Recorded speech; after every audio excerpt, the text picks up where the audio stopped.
So it is so amazing to look across the room, 300 of the port's closest friends, and it's amazing the diversity in the crowd because we have residents, we have our rail partners, we have our business partners, terminal operators, port tenants, supportive elected officials, and port employees.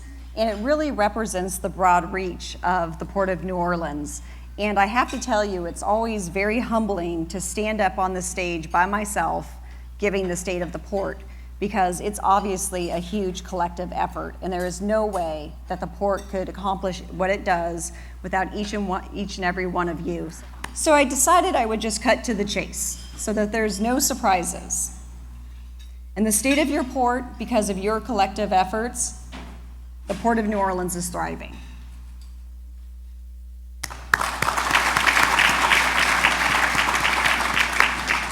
But what I really want to focus on today is to let you know that we can achieve much more together because opportunity is calling. And actually, opportunity is not just calling, it is banging on our door right now. And it's demanding that we answer. So we've got to answer that call. And if the port makes progress towards its master plan, we know it's a bold vision, in a bold master plan. But if we make progress in 10 years, your port and your region will look very different. You will see new modern infrastructure that serves more cargo, more cruise activity, and more freight-related businesses. And our three-parish jurisdiction will be fully integrated, not distinguished by one line of business or measured by success of any one parish. Our growth will extend beyond our terminals, beyond our current lines of business, but to do that, we must move beyond historic truisms and parochialism. If we're successful, we would truly be an integrated gateway for cargo and logistics, and that is truly the vision. So what has changed in our market that may lead us to greater opportunities? Well, as expected, the Panama Canal expansion has brought newer and larger ships to the Gulf Coast. You know, every study that Louisiana did about the container business said that New Orleans would never get a container ship larger than 4,000 TEUs. Well, guess what? We're working 9,000 TEU ships today. And organically, we expected that with Panama Canal, we would gain 7 to 8% growth and then level off at 2 to 3% annually. We are easily exceeding that projection. But we also know that the logistics paradigm is changing. Amazon delivery expectations has created new supply chains. I think many of you in the business today are feeling that pressure, but it's driving more distribution and e-fulfillment opportunities. And today, we are finally on that map to be a top potential for those opportunities, those import opportunities that come with distribution and e-fulfillment. And our container port and our rail assets are helping us elevate that position as the logistics industry is evolving around us. And lastly, capital investments in our state, including the petrochemical plants and in our agricultural, poultry, and forestry industries, are paying off and growing exports. So my message to you is that now is the time to think big, to act boldly, and bring a new perspective.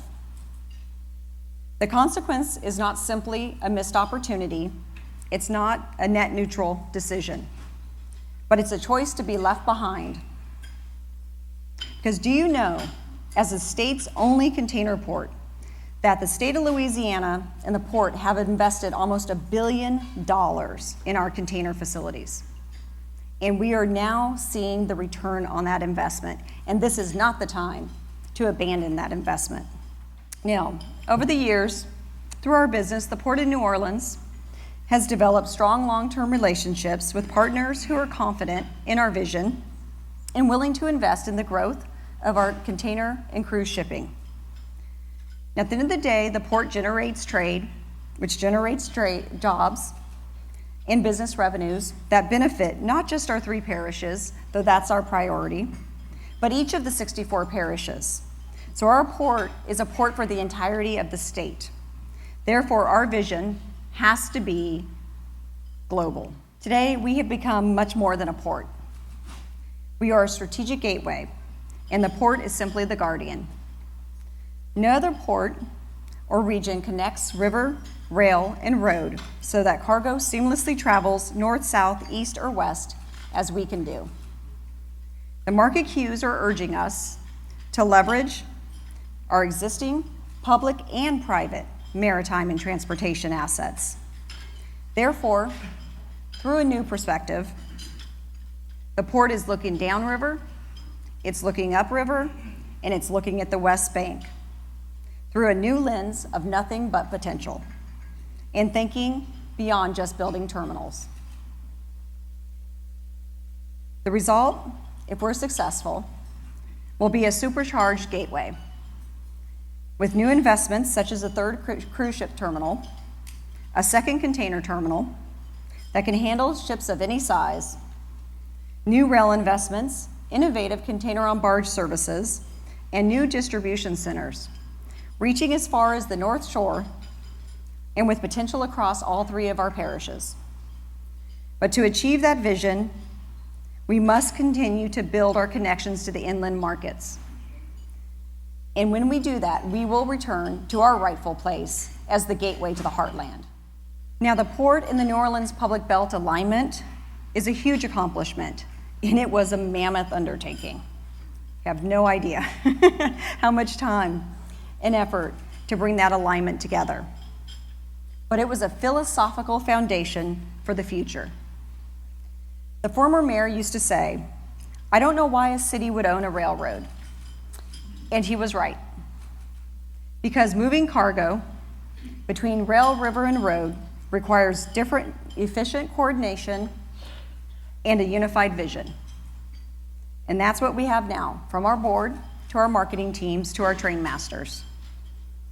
We hired experienced rail executives, led by Mike Stoltzman with a strong operational background, and we're already achieving visible results due to the alignment. Our intermodal growth, as you saw in the video, is up 22.7%, and that is fueled by KCS's new service from Dallas to New Orleans. And as you know, when we move cargo quickly, everyone benefits. We have reduced the dwell time at the railroad from 19 hours down to 14 hours. And just so you know, 24-hour dwell time is an industry goalpost. And when we took on the railroad, inherited the railroad, we focused on the operations. We went from a 98% operating ratio down to an 84% operating ratio. That is significant. And now we're not all the way to where we want to be, but what that means is we've reduced cost and increased profit margin to be able to catch up on the capital investment that is needed to grow the New Orleans Public Belt. But when the port acquired the belt, we immediately focused on the community and trying to address pain points in the system. We've reduced complaints, established more direct contact with our residents, and tackled operational issues like chronic blocked crossings. That will remain a focus, the community, in everything that we do. And over the next few years, we will focus on strategic gateway expansion, leveraging all the assets to grow the gateway by investing in automation, investing in new locomotives, building new storage yard capacity, and increasing our partnerships with the Class I railroads. Now, as you saw from the video, and as I mentioned earlier as we talked about Panama Canal, we've seen larger ships and definitely huge volumes. But we are truly at a tipping point when it comes to our container business. We have had significant double-digit growth for 2 consecutive years.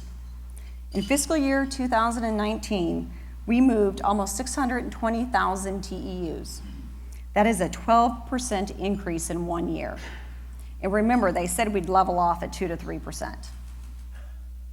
Now, we know that Louisiana's petrochemical boom is driving and fueling that growth. And it's no secret, New Orleans is a strong export market. And our numbers reflect that when you look at the ratio of loaded imports and exports. However, it's significant to note that the loaded import growth led the way this year. In fact, loaded imports were up 7.3% in 2019. And I'm happy to say our year-to-date trend is even looking better than that. But our work will not stop. Our focus is on driving and balancing out imports. That's why it's so extremely important for us to partner with LED and with our other private sector partners to attract those companies that bring imports, like distribution centers. And because of our strong export market and the growing import momentum that we have, we're seeing expansion of our ocean carrier services, which is another sign that the largest carriers are confident in our performance. So speaking of new services, we were thrilled to announce this week that MSC's Lone Star Express will call weekly at New Orleans terminal starting this month. The new service further strengthens our direct connectivity with Far East markets and offers more options to our customers. This will be the second Asian service to New Orleans in addition to CMA CGM's PEX 3, which calls Ports America. And as you know, MSC has long been committed to the growth in New Orleans, both as a carrier and a partner at the NOT terminal. We were also pleased to see that Maersk and Zim will partner on the new service. And this service will appeal, obviously, to resin shippers, furniture and other retail importers, as well as temperature-sensitive goods, especially frozen poultry because of fast export transit times. Just an example, 25 days from Busan, Korea, and 32 days to Busan. So as I talked about, we've doubled our container volumes in 10 years, and our container volume warrants new infrastructure investments, both in the near term, but also for the next generation. So Port of New Orleans has embarked on a $100 million expansion. That includes the procurement of 4 new 100-foot gauge gantry cranes, as well as other improvements to the terminal and yards. That investment will add significant capacity to the Napoleon Container Terminal and allow us to work larger ships more efficiently. And early on, when we thought we were just going to order 2 cranes, we conducted an economic impact. And just for those 2 cranes, 1,147 jobs and $3.6 million in tax revenues would be generated just from the volumes that we could capture with more efficient productivity on the terminal. And as you know, we decided with the help of the state that we would double down, and we ordered 4. So come hell or high river, those cranes will be operational by 2021. No pressure engineering.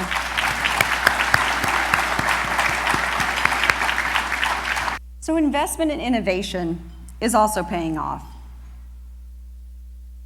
In 2017, we started a container-on-barge service in partnership with Secor, CMA CGM, and the Port of Baton Rouge.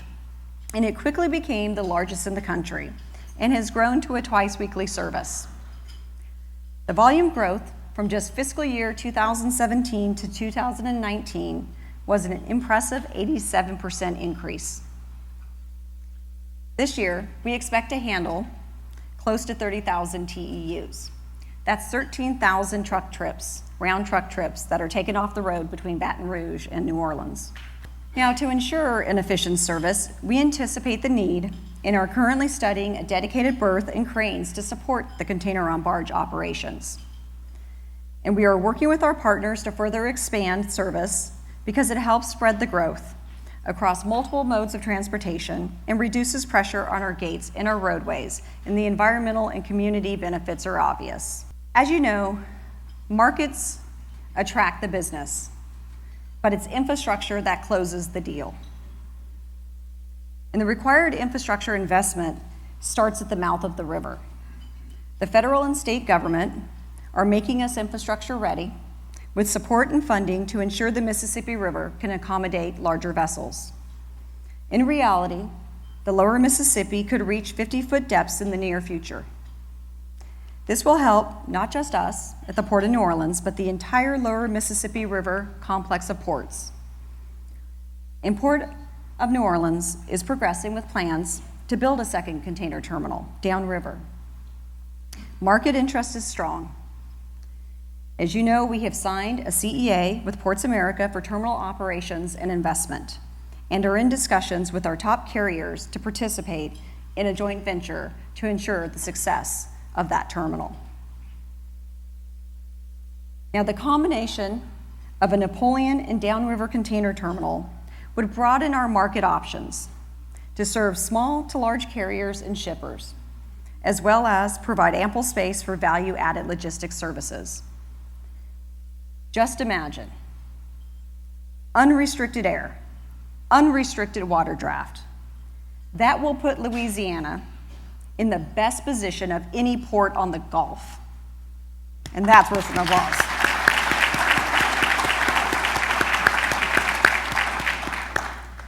And that is why our ocean carriers and operators are willing to invest with us. It's really ours to lose. We have to answer their call. On another side of our business is real estate. Traditionally, most of our land holdings have been on the inner harbor, the old industrial canal. But we see a lot of opportunity for real estate. And we are looking at our entire jurisdiction with a new, broader lens. In fact, we cannot be a gateway if we don't have space to accommodate value-added businesses, distribution centers, packaging facilities, warehouses, and the accompanying transportation infrastructure that's required. So we are identifying parcels on port property, belt property, and private property with water access and existing or potential rail services so that we can partner with firms that are looking to bring on distribution and logistics businesses. Now, Jefferson Parish has a particular advantage in a competitive positioning with strong potential for rail-served properties. And the purchase of Avondale is a positive indicator of market interest. And that is why we have devoted our time and expertise working with them to ensure the attraction of new cargo and additive opportunities to the gateway. Now, the new container terminal downriver, that will be the crown jewel. And property in St. Bernard and New Orleans East will benefit quickly from the proximity to the new container terminal. But we already know that you don't have to be immediately adjacent to reap the economic benefit. Because private businesses like Cargill, Basso America, Folgers, and Zito companies have thrived from the cargo that moves across our public docks. And that is the benefit of an integrated gateway. Our goal is simply to replicate that success throughout the jurisdiction for both public and private investment. And selfishly, those businesses, they need to use a port to ship their goods and products and their finished products. A couple of key projects that we're focused on for this year: a planned expansion of New Orleans cold storage. New Orleans Cold Storage supports Louisiana's $1.6 billion poultry industry. Plans call for doubling the capacity at Jordan Road with both freezer and adding chilled cargo capability. So expect to hear progress on that project this year as we move into design. We are also working to revitalize the inner harbor. We are working with the City of New Orleans, EPA, and a wide range of stakeholders to develop a new economic vision for the inner harbor corridor called the Pier Plan. This will pave the way for revitalization in New Orleans East. And again, a downriver container terminal could be the future of New Orleans East. Now, breakbulk cargo continues to be a critical contributor to the port's diverse cargo profile. Many ports struggle with limited footprints and a decision about where we're going to put all of our eggs, what basket. In our master plan, we were very thoughtful that we wanted to stay diversified and that breakbulk has always been at the heart of what is the Port of New Orleans. We saw a 10% decline in breakbulk volumes over the last year as a result of the steel tariffs. Now, I can tell you it's better than the 25% we were down the year before when the tariffs first took effect. So we're feeling very optimistic. But really, the geopolitical climate and tariffs continue to impact volumes. But why we remain optimistic is we're seeing an uptick in project cargo and things like wind energy related to wind energy projects, as well as non-ferrous metals. Now, that same petrochemical boom that is fueling our container exports is also contributing to our project cargo volumes from the construction of the petrochemical projects upriver. And as I mentioned earlier, LED has been aggressive in the recruitment of new petrochemical projects. And this is a great example of what happens when you work in alignment. And thanks to the port's successful $76.6 million bond issuance, we are investing in our breakbulk facilities with wharf strengthening to ensure our breakbulk facilities are better positioned with greater cargo load capacity for heavy lift and project cargo opportunities. So last but never least, our cruise business. It's the business that synergizes with our region's other great economic engine, hospitality. And it strengthens our shipping industry from the pilots to the tug operators. And the Port of New Orleans still reigns as the nation's 6th largest cruise port, and demand keeps growing. In 2019, we achieved record cruise volumes once again with 246 ship calls. River cruises were up 15%, and we are on trend to surpass 1.4 million passenger moves in 2020. Now, the airports, the hotels, the dry cleaners, the restaurants, the florists, they all embrace the cruise industry because of the business that it brings to them. In a recent study, we found that cruise lines, its passengers, and its crew generate over $250 million in new spending for the local and regional economy. And this year, we made huge strides towards our goal of diversifying our cruise product. We successfully welcomed our largest ship ever, the 4,000 passenger Norwegian Breakaway. We obtained a new year-round Royal Caribbean ship, and as you know, launching Disney Mardi Gras 2020. So we're very excited. But as you can see, our mix of offerings to all demographics and all different customers is continuing to grow. And the river side of the business is just booming equally. We had 3 brand new modern river vessels launched by American Cruise Lines. 2 of them will come out this year. And exciting new paddle wheelers launching with the Louis Armstrong and the City of New Orleans beginning sailing soon. But just like our container business, as this growing demand, it's soon going to trigger the need for another cruise terminal. And as part of our master plan, we made the decision to take a step back and to assess multiple locations that could meet the needs of the industry, of course, but also could allow cruise to serve as a transformational economic development catalyst. We're looking beyond just a 3rd cruise terminal in isolation, but in using the opportunity to ignite further investment into a needed community and potentially spread hospitality's reach into new areas of our jurisdiction. So our master plan, as I mentioned, it is bold, and it does take a long view. It absolutely has to, because at the end of the day, port and rail infrastructure is expensive, and it does not happen overnight. That is why we must plant the stake in the ground today and embrace our private partners and answer the call. So I truly believe, and it's been validated by our partners, by our operators, by our carriers, by our shippers, that this is our time. The time for the reemergence of the Greater New Orleans Gateway. It is absolutely ours to lose. The Port of New Orleans cannot and will not be able to do it without your commitment and alignment.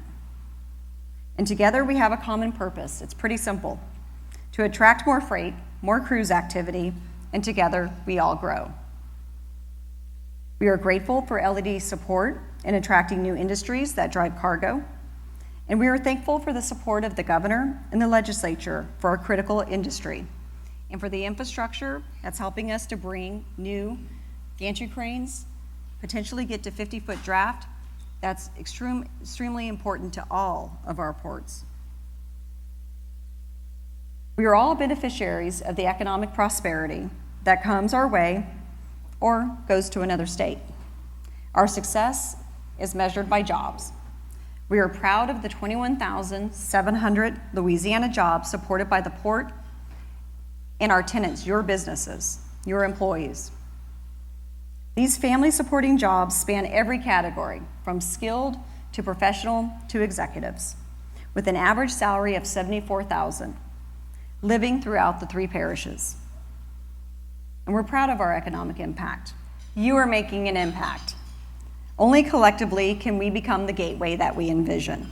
And I thank you for being here today. That is the state of the port, the state of the gateway. And we look forward to next year when we celebrate our next accomplishments. Thank you.